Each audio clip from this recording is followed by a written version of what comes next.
in the American nostalgic 1950s.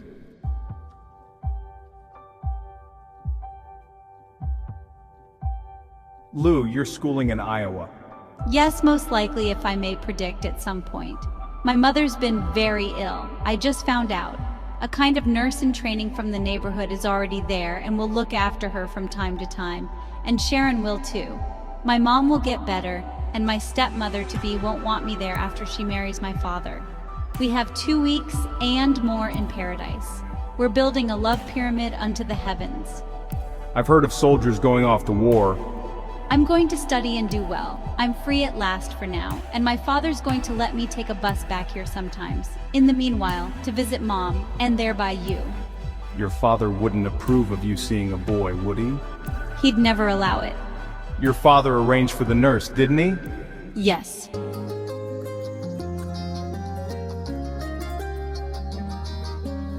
Want to go to the Big Forest Park swimming pool? I'll ask your mother. So you'll just go and ask her, just like that?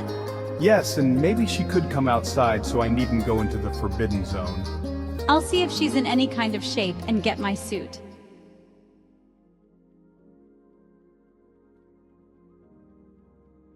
Mother didn't look so well, though. 5 minutes passed, and they both came out. Hello, I'm Patrick from St. Bernardine Holy Catholic School, and I'm asking if Lucille can go to the great big pool near there, where there are many of our age to meet and greet and have fun with, for it's summer and still warm, and well, you know, I really like your daughter. We didn't say any more either, but just stood there, hoping she would see her younger self, if only for a sane moment, in Lucille. Her mother just kind of looked at us for a while, caught in this unanticipated atmosphere of life in the glowing daylight, such as perhaps Dracula might be. She's seeming at a loss for words. Sure, go. We looked back. Mother waved us on. And watched us walk away. A miracle. Sometimes just what you think might not work is the very thing that will. I'm in shock. I didn't see that one coming. And her unspoken words were, I won't tell. Hey, yeah.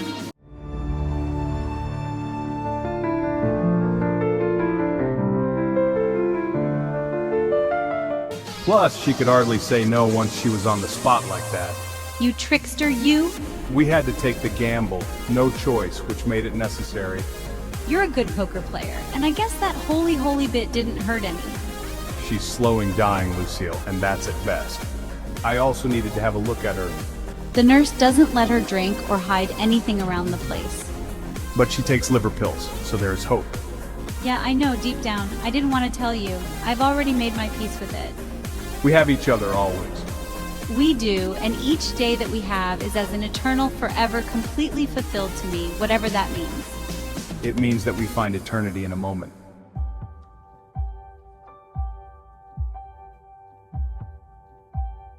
I'm ready for tonight, Rick. I have the things. Is your body ready? Rick, I made it ready in Iowa all by myself. After swimming, we went for a Green River soda at the fountain in the back of the drugstore. We sat on stools, pondering the night to come, when heaven and earth would move, drenching us in its age-old aqua vita. We were frontier adventurers, jumping off the cliff into deep waters, flying through the air in our free-fall plunge into nature's abyss of love and sensation. We took our time getting home, but she made it home for dinner, or rather to make dinner. I was not dizzy, but I was so lifted, high above myself, and that was near dizzying. Love had conquered gravity. I ran toward home, flying, floating, then running faster, doing the quarter mile again, intoxicated by love, raptured right out of this bluish-green sphere, and probably even poking my head up into heaven. After dinner, I took a little nap. The whirlwind was about to become a tornado.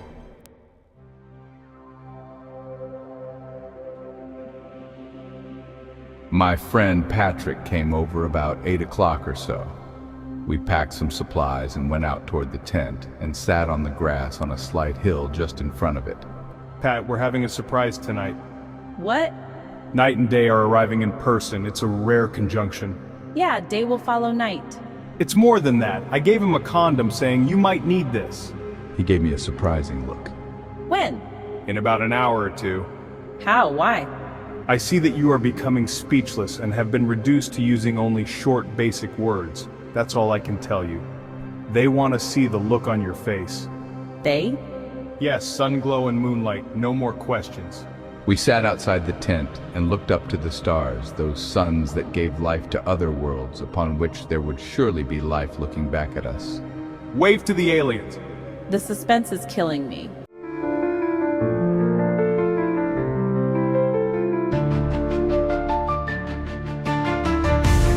An hour and a half went by. They've begun their approach. I see and hear nothing. They're probably wearing dark clothes and black leather jackets, and right this minute they are quite nearby and checking out the area, from the alley or even from the next yard. They will be upon us before we can even know. So, let's go into the tent and wait on the cots. It's cool in there now. There. Okay. We went in and sat.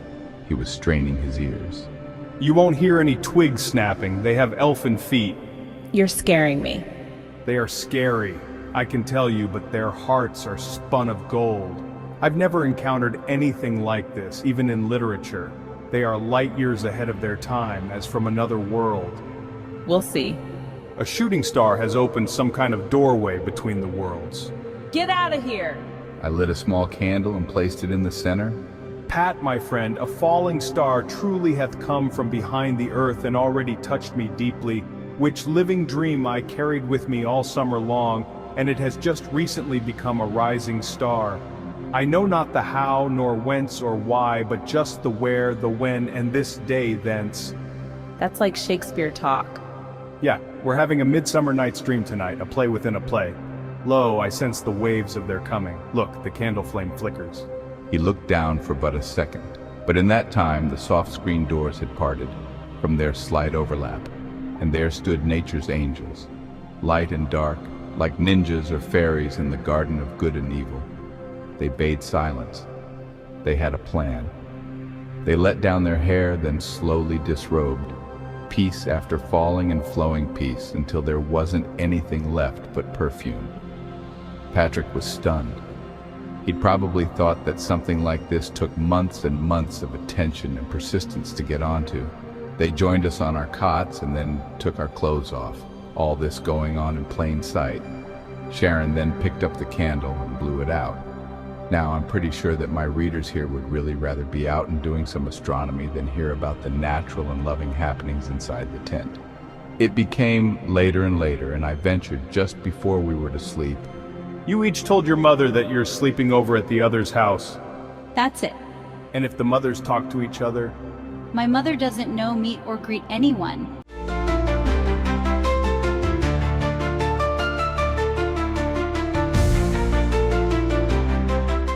Her liver has been acting up for a while now, hasn't it? That's what they told her. She told them she was a dyer, not a liver. We went to sleep. Comets and meteors crisscrossed the night sky, and they were soon mirrored in the stillness and peacefulness of our sleeping beings. We got up at 7 a.m. and headed out for breakfast in Berwyn, it being just across Roosevelt Road, the Lincoln Highway which went to Iowa. It was Saturday. Few would be up and about yet, so we were invisible, even in daylight. Then we all went home and finished our sleeps. Later in the day, we walked the length of the Oak Park section of the expressway along Garfield Street, all the way down to Austin Boulevard. It was about 2 miles, and we stopped to inspect the expressway's progress along the way. We also took note of other scenes, like a greenhouse, a park, old buildings and such, the things that make a village a village. On the way back, we stopped and ate at a cafe near the closed Oak Park Avenue. This was our first real dining date.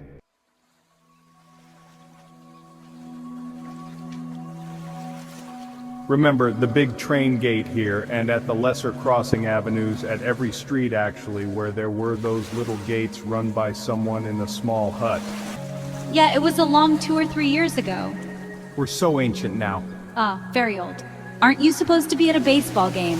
As an outfielder, one has to try to get a jump on any balls coming out that way, gauging the direction by the swing and how the contact's made, then gauge the intensity and the type of the hit by the sound of the crack of the bat, which comes a split second later.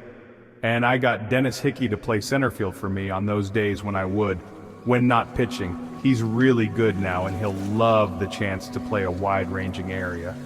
I'll pitch in a few days and also if we make it to the finals. We've already been seeded into the championship tournament. And our new backup pitcher needs work too.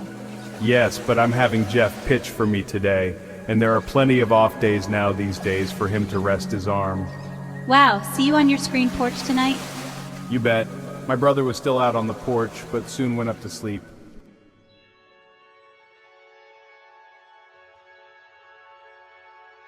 The trucks clattered and whizzed through the underpass, or it was that the trains rumbled on and into the tunnel. I waited a bit of a while and then moved a statue over to indicate all clear. Who lives around here? And then 2 more houses of older people that yell at us. Then Dennis and Pat Hickey, as mentioned before, Pat being in my class.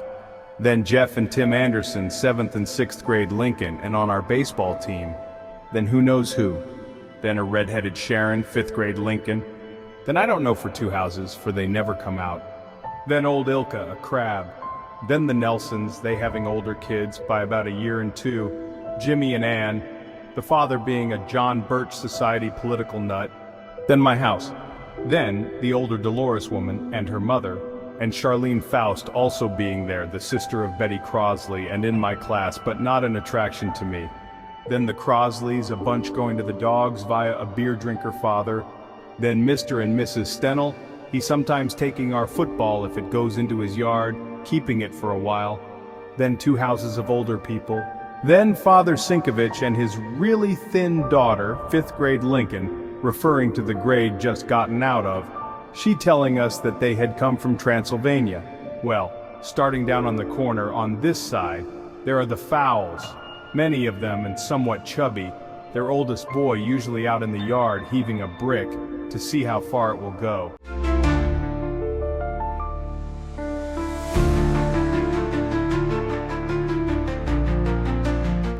Who or what really made the recipe for humans? I've been slowly trying to work it out. And who lives on the other side? And then the rest I don't really know, but Tracy's family, a lot of them, she having watched after me when I was very young. And Phyllis, in my class and of no interest, she mature in an odd, sexless way, ever coming over to see my mother to talk politics and community, as if I wasn't even there. Then the Tennards, the missus and the older high school girl always sporting a bouffant hairdo. Then my grandmother's house. Then Peggy Tyler, 5th grade Lincoln, who doesn't say very much. Then who knows for a bit. Then the Carahars, a big bunch attending my school, Billy being an alternate on our team, Bobby a friend of my brother Jim, then Janice Sigardo, 5th grade Lincoln, and then some blanks. Then the Kennedys with young kids. Crossing the street we have the Walshes, a lot of them. Christine being in my class and of no interest to me. Pat often playing with my brother Mike. Bobby being on our team at second base. Their father being the biggest crab for miles around. Who or what made the tiger, the lion, and humans to be just as they are? If I knew that, I'd know a heck of a lot toward everything, but I've been reading on evolution. What do you see deep in the darkness? I see that time has been very long and that space is so very large. So we are time and space as of it. And dust. What dust? Hi, dust. Stardust. Hello, star.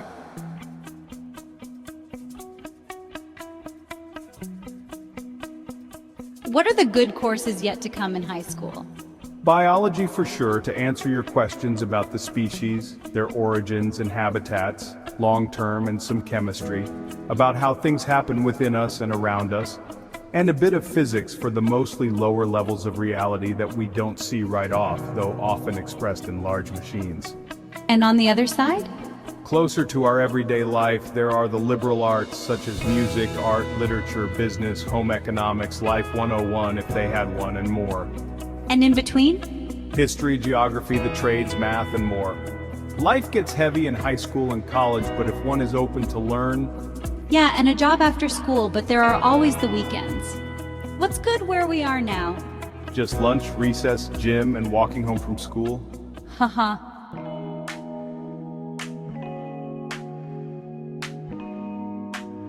On the next day, we saw 2 movies then played in the pool hall, Lucille fitting right in there. Although I was young, I'd been readily accepted there, for I could shoot. I had a pool table at home in my basement.